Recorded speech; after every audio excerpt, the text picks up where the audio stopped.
Welcome to Kenton's videos. Enjoy the video.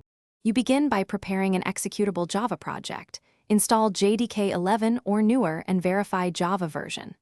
Once done, pick Maven or Gradle to manage builds and generate the src/main structure. This makes compilation repeatable. Add libraries next. A cryptography provider such as Bouncy Castle, a JSON parser, and JDBC for optional storage.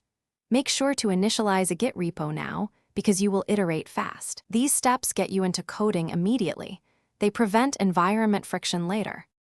You now implement the middle critical pieces. Start with a clear model, entry ID, name, username, and encrypted blob plus salt and non-C. Then derive a strong master key using PBKDF2 or Argon2 with high iterations and a stored salt.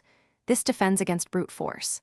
Next, build encrypt/decrypt methods using AES GCM with a 12-byte non-C.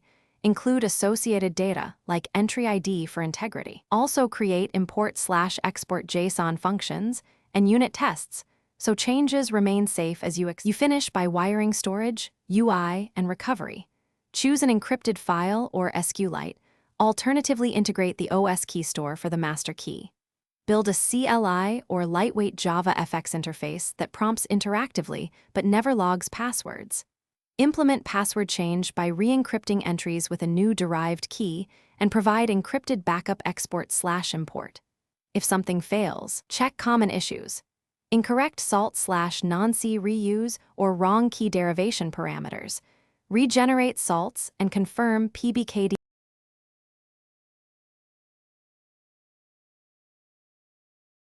Thanks for watching. Consider subscribing if we helped you.